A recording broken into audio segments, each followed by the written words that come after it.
A paz do Senhor Jesus, seja mais uma vez bem-vindo ou bem-vinda ao canal do Estudo Bíblico José Carlos Maciel. Meu nome é José Carlos. Para mim é um prazer ter você aqui inscrito no canal. Agradecendo a você que escreveu recentemente, diz a você curta, comente, deixe sua sugestão. Se você achar que nós precisamos melhorar alguma coisa, que nós vamos tentar, na medida do possível, atender o seu pedido. Hoje nós vamos estudar a lição 3 da Escola Bíblica Dominical, a Convenção de Saulo de Tarso. A leitura bíblica em classe da nossa lição, Atos dos Apóstolos, capítulo 9, do versículo 1 ao 9. O objetivo geral da nossa lição: asseverar que a salvação é por meio da graça, acompanhada de arrependimento e fé do pecador como resposta à salvação. Os objetivos específicos são três. Primeiro, apresentar a conversão de Saulo como ato da graça de Deus. Segundo, relacionar a conversão de Saulo com a doutrina bíblica da conversão. E terceiro, elencar três faculdades interiores que são transformadas na conversão. A lição está dividida em 3 pontos, com seu primeiro ponto, a conversão de Saulo, um ato da graça de Deus, dividida em 3 subpontos. Segundo ponto, Saulo e a doutrina bíblica da conversão, dividida também em 3 subpontos. E o terceiro ponto, as 3 faculdades interiores transformadas na conversão, dividida em 3 subpontos. E a conclusão, a leitura bíblica da nossa lição, Atos dos Apóstolos, capítulo 9, do versículo 1 ao 9. Anteriormente nós estudamos na lição 1, o mundo de Paulo. A lição 2 foi Saulo, o perseguidor. E agora a lição 3, a conversão de Saulo de Tarso. Leitura bíblica em classe, Atos dos Apóstolos, capítulo 9, do versículo 1 a 9, que diz assim: E Saulo, respirando ainda ameaças e mortes contra os discípulos do Senhor, dirigiu-se ao sumo sacerdote e pediu-lhe carta para Damasco, para as sinagogas, a fim de que se encontrasse alguns daquela seita, quer homens, quer mulheres, os conduzisse presos a Jerusalém. E indo no caminho, aconteceu que, chegando perto de Damasco, subitamente o cercou um resplendor de luz do céu, e caindo em terra ouviu uma voz que lhe dizia: Saulo, Saulo, por que me persegues? E ele disse: Quem és, Senhor? E disse o Senhor: Eu sou Jesus, a quem tu persegues. Duro é para ti recalcitrar contra os aguilhões. E ele, tremendo e atônito, disse: Senhor, que queres que faça? E disse-lhe o Senhor: Levanta-te e entra na cidade, e lá te será dito o que te convém fazer. E os varões que iam com ele pararam espantados, ouvindo a voz, mas não vendo ninguém. E Saulo levantou-se da terra, e abrindo os olhos não via ninguém. E guiando-o pela mão, o conduziram a Damasco. E esteve 3 dias sem ver, e não comeu, nem bebeu. Tá vendo? Ele teve um encontro com Cristo, tudo mudou, ficou cego, foi jogado ao chão, né? Tudo mudou na vida dele. Então a nossa lição de hoje é isso. Nossa lição, terceira lição do 4º trimestre de 2021, que nós estamos estudando a respeito de Paulo, a lição da vida e ministério do apóstolo dos gentios para a igreja de hoje. O apóstolo Paulo, essa é a nossa lição do 4º trimestre de 2021. A introdução da nossa lição vai dizer assim: nesta lição trataremos da conversão de Saulo de Tarso. Indubitavelmente a conversão desse judeu fariseu zeloso pela lei mosaica foi a mais importante da história do cristianismo. Talvez nenhum feito seja mais marcante na história da igreja depois do Pentecostes. Nenhum homem exerceu tanta influência no cristianismo como Saulo de Tarso após a sua impressionante conversão a Cristo. Lucas ficou tão impressionado com a importância da conversão de Saulo que a relata 3 vezes em Atos: Atos 9, Atos 22 e Atos 26. Ao se encontrar com Jesus Cristo no caminho para Damasco, Saulo teve a sua vida completamente regenerada. A sua faculdade intelectual foi regenerada, pois seu encontro com o Senhor trouxe luz à mente. Sua faculdade emocional foi afetada, pois ao longo da vida do apóstolo vemos sua profunda tristeza em perseguir seus irmãos em Cristo. E finalmente a faculdade de sua vontade foi tocada. Depois de sua conversão, Saulo tornou-se um dos mais célebres defensores da doutrina de Cristo. Ele desejava desgastar-se pela causa do Evangelho.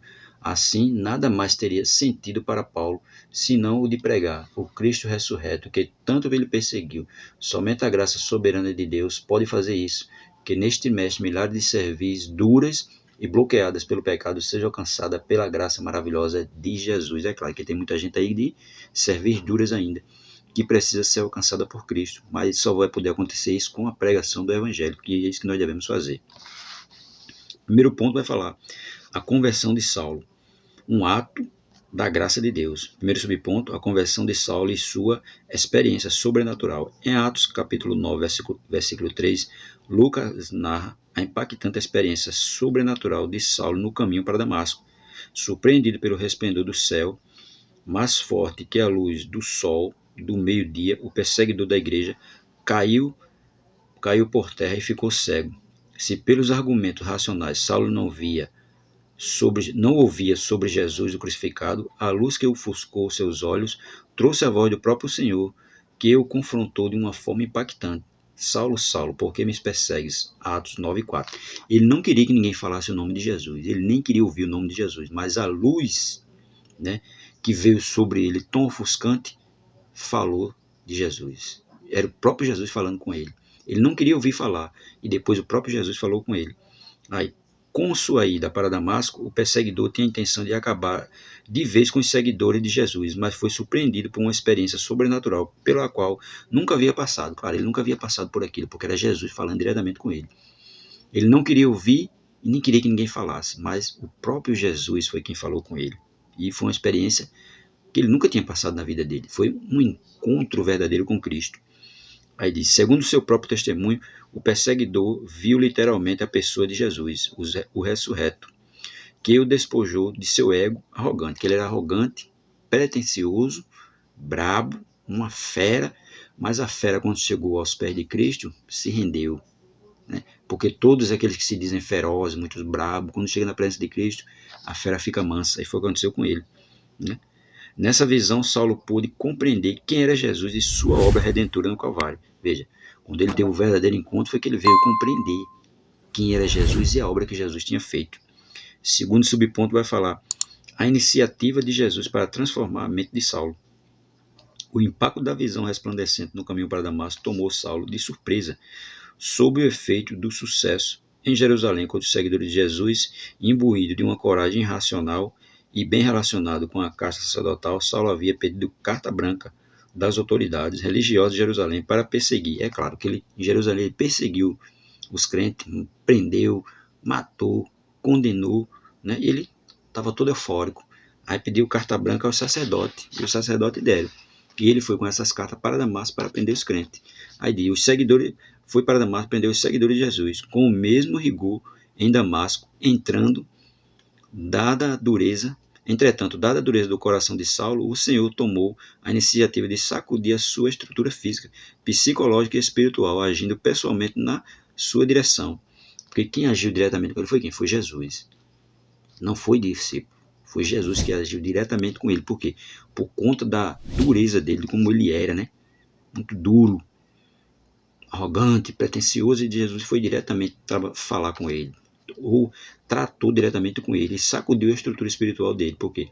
Porque ele era contra, e não queria ouvir falar de jeito nenhum. Aí Jesus vai lá, tem um verdadeiro encontro com ele, pessoal, e ele mudou totalmente. Mudou, em vez de ser perseguidor do Evangelho, foi um dos maiores proclamadores do Evangelho. Terceiro subponto vai dizer, a graça salvadora se manifestou a Saulo.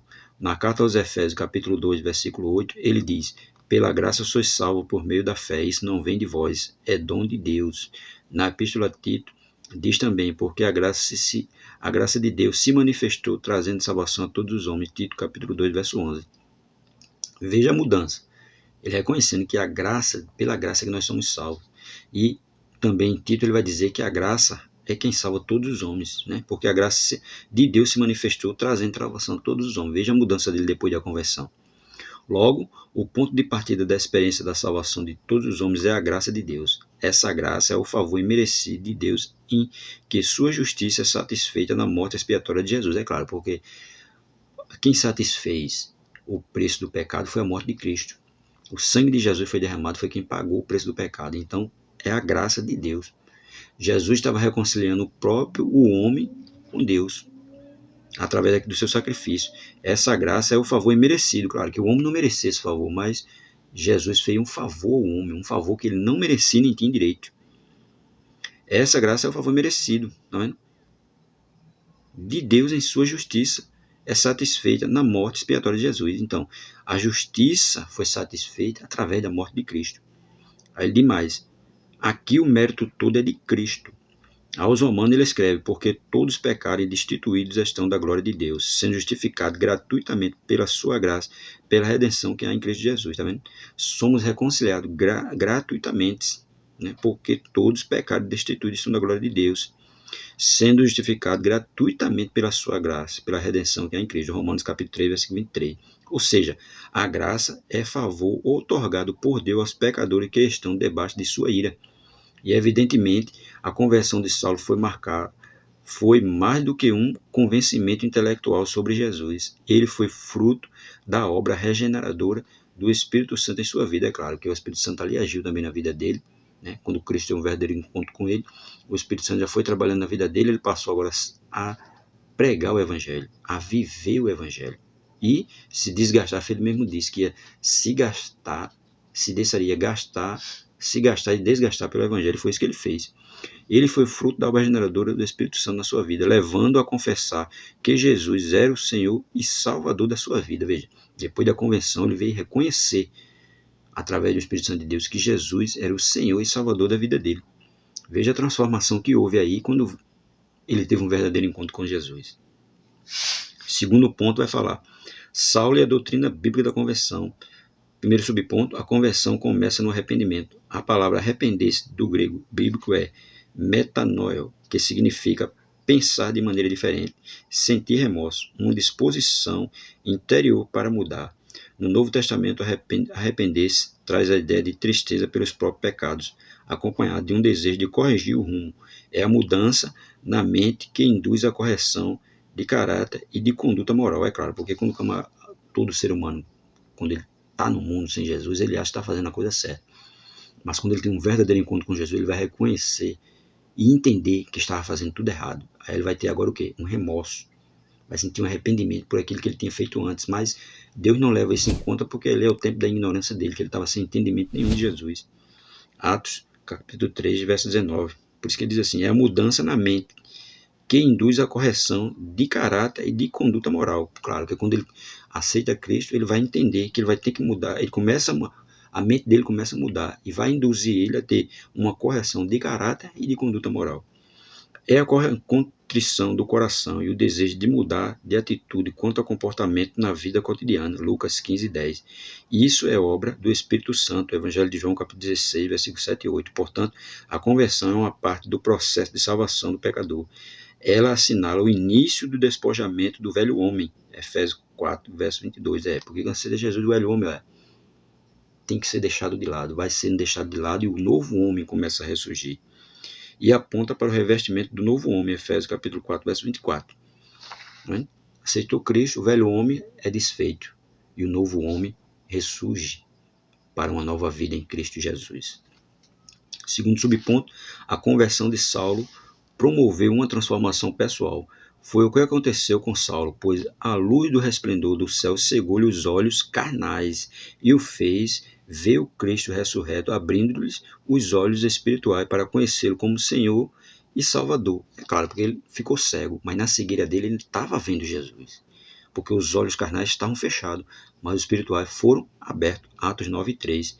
Essa experiência sobrenatural é impactante, e impactante o fez indagar ao Cristo ressurreto sobre o que ele deveria fazer. De uma vontade egoísta e individualista, Saulo demonstra agora a completa resignação à vontade soberana de Cristo.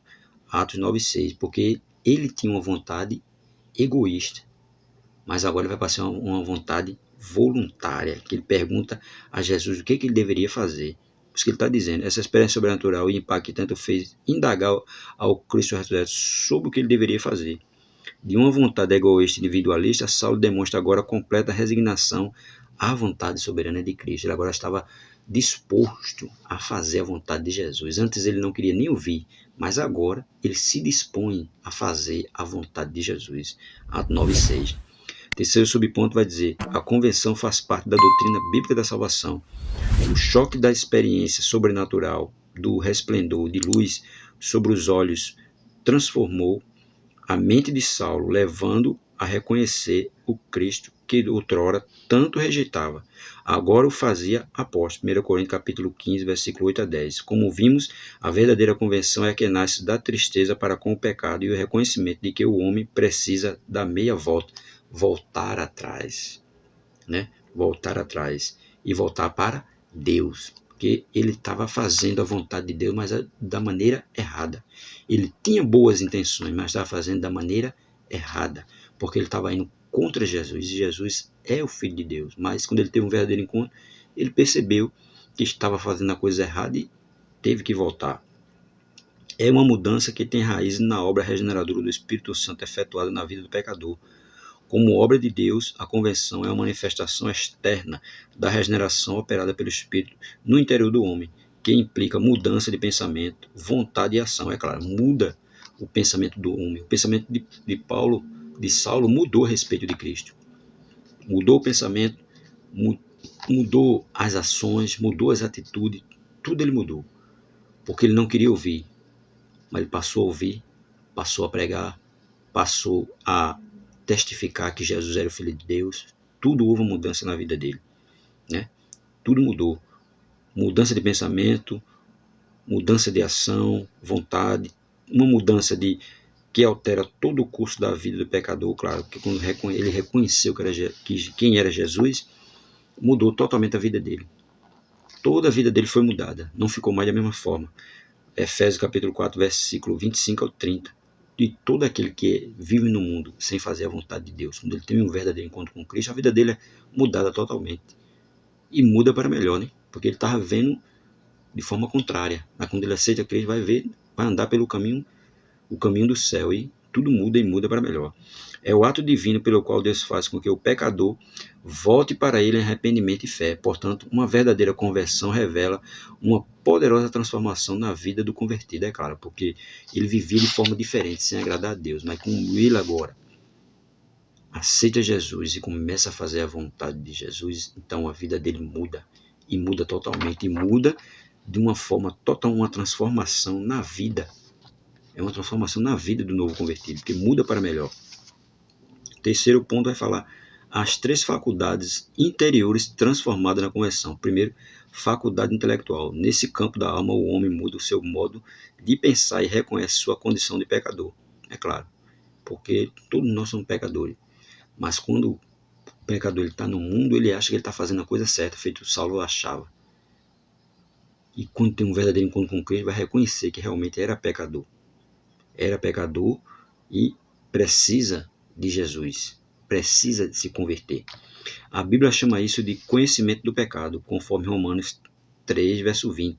Por isso nenhuma carne será justificada diante dele, de Deus, pelas obras da lei, porque pela lei vem o conhecimento do pecado. É claro, a lei ela vem o conhecimento do pecado, ela não perdoar o pecado de ninguém e nem ajudar ninguém a ser salvo, porque ela só fez conhecer, mostrou ao homem o que era pecado. E até enquanto não havia lei, o homem não tinha o conhecimento do que realmente era o pecado. Ele só veio ter o conhecimento do pecado através da lei.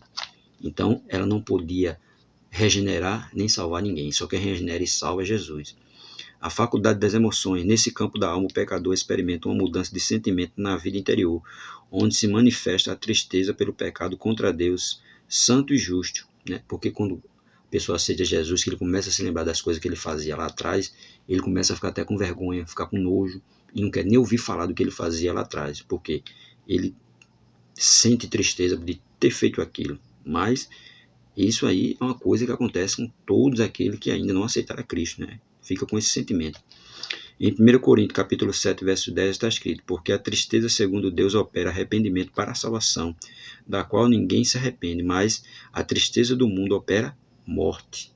Veja, a tristeza do mundo opera morte, mas porque a tristeza segundo Deus opera arrependimento para a salvação, mas a do mundo só opera em morte. Tá vendo? Só opera em morte. No Antigo Testamento, o salmista Davi demonstra tristeza pelo seu pecado e roga por misericórdia. Tem misericórdia de mim, ó Deus, segundo a tua benignidade. Apaga as minhas transgressões, segundo a multidão das tuas misericórdias. Salmo 51, verso 1. Tá vendo? Até Davi pediu misericórdia a Deus, né? Por conta de ter pecado. a faculdade da vontade. Se o homem está convencido em seu intelecto e sentimento a respeito do seu pecado, resta-lhe agora exercer a sua vontade. O pecador agora pode pensar, desejar e fazer o que deve ser feito para a glória de Deus. Filipenses capítulo 4, versículo 8 e 9, é claro, porque quando ele, faculdade da vontade, quando ele aceita Cristo, ele agora vai fazer o quê? A vontade de Jesus. Tudo que ele vai fazer agora é para a glória de Deus. Por isso que ele está dizendo, né? O sentimento, se o homem está convencido em seu intelecto e sentimento a respeito do seu pecado, resta-lhe agora exercer a sua vontade. O pecador agora pode pensar, desejar e fazer o que deve ser feito para a glória de Deus. Como imagem de Deus, o homem foi dotado com a faculdade de escolher livremente. Entretanto, e infelizmente, o pecado fez a separação entre a vontade do homem e a de Deus. Por isso, o Espírito Santo atua para convencer o homem do pecado, da justiça e do juízo. Evangelho de João, capítulo 16, verso 8. É claro que o Espírito Santo vai atuar na vida do homem. Ele vai ouvir a pregação do Evangelho e o Espírito Santo vai atuar ali nele para que ele seja convencido do pecado, da justiça e do juízo. É o Espírito Santo que faz isso. Para então unir sua vontade com a de Deus. Há uma teoria que afirma que o homem perdeu completamente o livre-arbítrio por ocasião do pecado. Refutamos essa ideia com o auxílio da graça divina e, ajudado pelo Espírito Santo, o homem pode escolher, decidir e mudar de vida. É claro, o homem ele tem ainda o controle de decidir o que ele quer. Salvação ou condenação. Ou Jesus ou não. Ele ainda tem o direito de escolher. Deus ainda deixa ele com livre-arbítrio para ele escolher o que ele quer. Jesus me deixa bem claro, conhecereis a verdade e a verdade vos libertará. Se você quiser conhecer a verdade, se você não quiser, você não conhece. Sabe que Jesus é o Salvador, mas muitas vezes não quer. Tem gente assim. Ele sabe. O Evangelho é pregado a ele, ele reconhece, não, Jesus é o caminho, mas ele não quer. Ele prefere morrer sem Jesus. Mas mesmo ele sabendo que Jesus é o caminho, a verdade e a vida, mas ele muitas vezes não quer. Porque é Deus deixando ele à vontade para ele escolher o que ele quer da vida dele. Ninguém, Jesus mesmo disse, nem por força, nem por violência. Ele não obriga ninguém a aceitar ele, ele não obriga ninguém a querer ele. A pessoa só quer ele se a pessoa quiser. Vai para o céu quem quer. Ninguém é obrigado. O homem ainda está com esse direito, o livre-arbítrio de escolher o que ele quer, a salvação ou a condenação eterna. Para concluir, a conversão de Saulo foi provocada pelo impacto do resplandor de luz que ofuscou a sua visão e o obrigou a reconhecer que não podia mais lutar contra Cristo. A conversão é, portanto, uma obra divina, em que o homem responde com arrependimento e fé. Na conversão, a sabedoria de Deus caminha de mãos dadas com a responsabilidade humana. Por isso, o arrependimento e a fé conduz o pecador a ser redimido pelo sangue de Cristo. É claro, quem nos redime é o sangue de Jesus, que foi derramado na cruz do Calvário, que Jesus morreu por todos. A salvação é para todos. Tito 2:11. Né? Tito 2:11 vai deixar bem claro aí para nós. Porque a graça de Deus se manifestou, trazendo salvação a todos os homens. Quando se fala homens, tanto homens como mulheres. Deus, através de Cristo, ele quer salvar a todos. Claro que nem todos querem a salvação, mas ele quer salvar a todos. E a conversão de Paulo é um grande exemplo para nós. Um homem que era perseguidor da igreja, uma fera indomável, mas a fera se encontrou com quem doma a fera, Jesus. Ele é quem doma a fera, por mais fera que for, mas quando se encontra com ele, a fera é domada, é jogada no chão e se prostra aos seus pés, porque ele é o dono de tudo.